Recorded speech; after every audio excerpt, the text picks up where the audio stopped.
Okay, got a new toy, wanted to show you.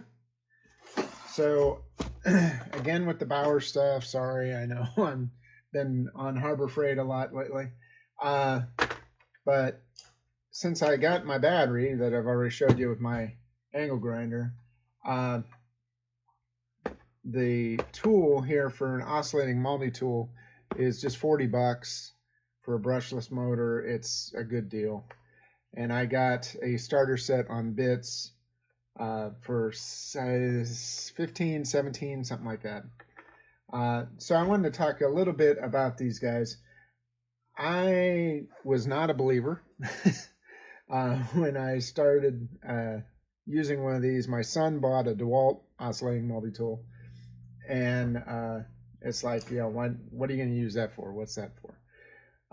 But it is a slick little tool. You can do anything. If you're doing anything with any kind of trim work or flooring, if you're cutting holes in drywall, anything that you might use a jigsaw for, potentially you could use this for.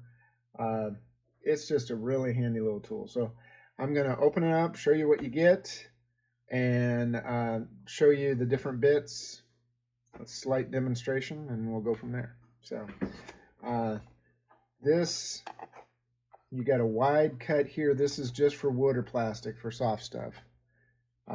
Then you've got this guy, which is a scraper. I've got some epoxy on this 2x4 over here I'm going to use to scrape it off just as a demonstration. And then these two guys are what they call bimetal.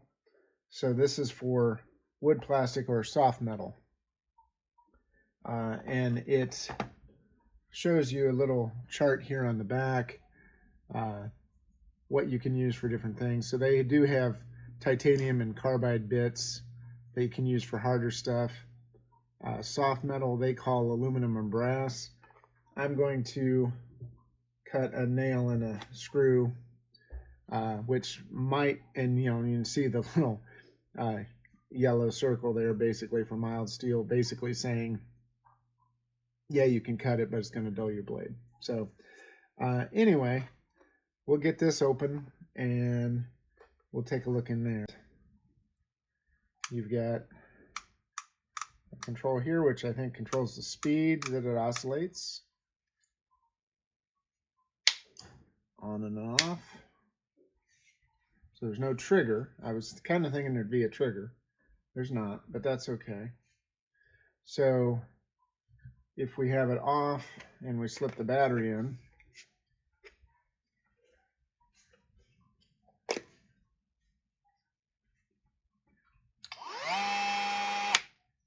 okay, it does have an LED light in front. I like that. Okay. All right, that's pretty easy. So hopefully you can see that. So what we'll do is we'll open this up, slip a bit in here, and then close it. So I'll be right back. Okay, so I got my packaging open. Again, this guy is just for wood or plastic. So we can start with that one. If we flip this up, we can slide this in and close it. And then hopefully you can see the blade going back and forth. And if I turn this up, it goes pretty fast. So I'm going to keep it on the middle range here. So this is for wood or plastic. So I'm just going to do a quick cut into this 2x4.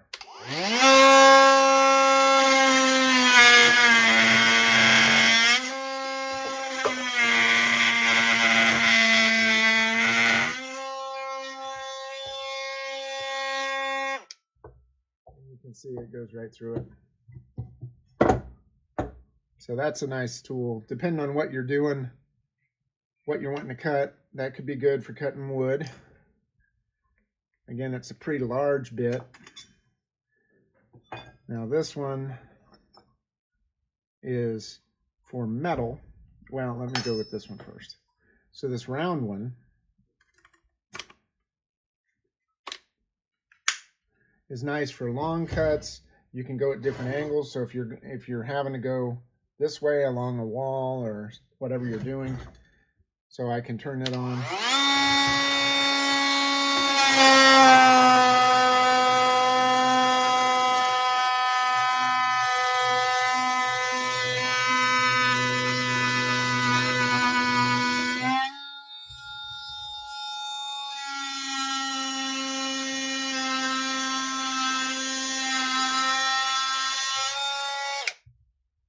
Whatever kind of cuts you need to make.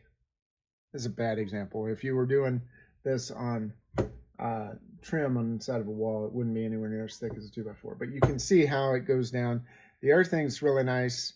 You can use this not just on wood, but you can use it on drywall. I just had a case where I was cutting around some things on drywall, and this would be really nice to cut out a small piece of drywall. So that's a nice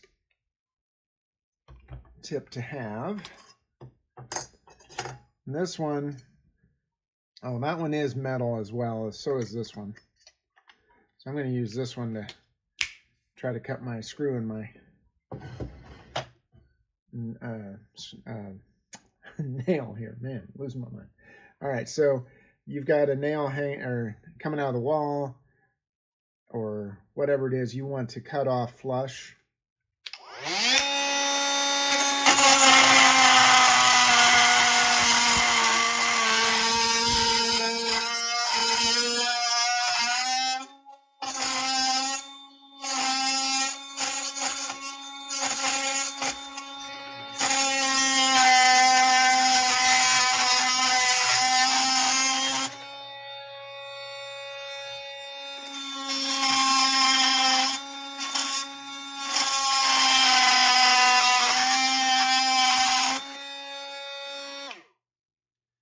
All right, well, in that case, I don't know if you can see or not, it did grind down my teeth in the middle.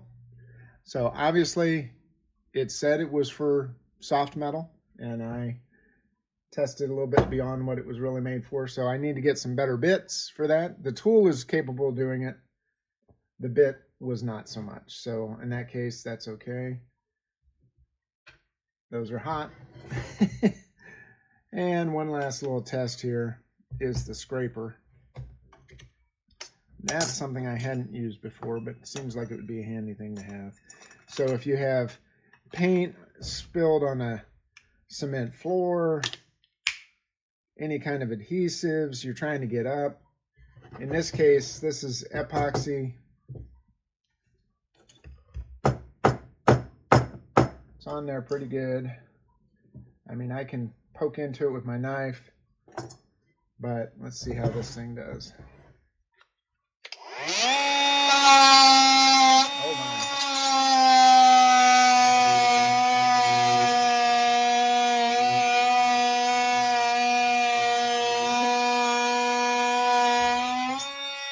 I'm actually cutting into the wood. There we go. That was a better example. I came at it at the right angle and it just sliced it right off, but I actually cut the wood. So yeah, I can see where that would be good on a concrete floor. If you have a spill, you want to pick up stuff. But anyway, the point is, a lot of people my age would not even have looked at one of these guys. It's a fairly new thing, but I think it's an excellent tool to have. So anytime you want to replace or a use for something that might replace a jigsaw or something along that line. The other thing is too, you know, if you have a jig, you need to drill a hole, and you have to have space where the blade can go up and down. You don't need that with this. So you can cut right into something without having to have that, like I said, drill the hole or have the space behind. So if it's something solid and you're trying to take off a little bit of it, this is an excellent option. And, you know, for 40 bucks, you really can't go too wrong with it. So I really like the tool. I do need to get some better bits. So These are decent starter bits, but I would give maybe a full thumbs up to the tool and a partial to the bits, but get some stronger stuff, especially if you're going to cut any metal with it. But all in all, thumbs up. Please like and subscribe.